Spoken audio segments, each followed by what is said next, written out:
2014లో a stand అయితే అప్పుడు బాబు గారు తీసుకున్నారో, మళ్ళీ మేమొస్తేనే రాజధాని, మేమొస్తేనే పోలవరం, మేమొస్తేనే అభివృద్ధి అనేది, ఇప్పుడు కూడా సేమ్ అదే కాన్సెప్ట్ లో ఇంకొకసారి లోకేష్ గారు, చంద్రబాబు నాయుడు గారు అదే కాన్సెప్ట్ లో వెళ్తున్నారు. అందుకే ఈ ట్వీట్లు, ఈ 15 ఏళ్ల మంత్రాలు. అంటే ఈ 15 ఏళ్ళు అనే ఫార్ములా అందించింది పవన్ కళ్యాణ్, దాన్ని వీళ్ళు కూడా వాడుకుంటున్నారు. ఇప్పుడు రాష్ట్రం బాగుపడిపోవాలంటే 15 అభివృద్ధి జరగాలి అంటే అధికారం ఇస్తే అప్పుడు బాగుపడుతుంది అనేటటువంటిది.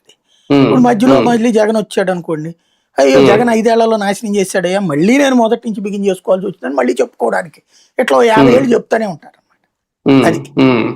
అది అంటే ఎంత చేసినా ఒక ప్రభుత్వం కంటిన్యూటీగా మారకుండా ఉండడం అనేది ఓకే, కొన్ని రాష్ట్రాలు అది సంగతి పక్కన పెట్టండి. బేసిక్ గా డెవలప్మెంట్ లో నువ్వు ఇప్పుడు ఏమని చెప్తావు, హైదరాబాద్ నేను సైబరాబాద్ ని 5 ఏళ్లలో కట్టాను అంటున్నావు, అంతే కదా.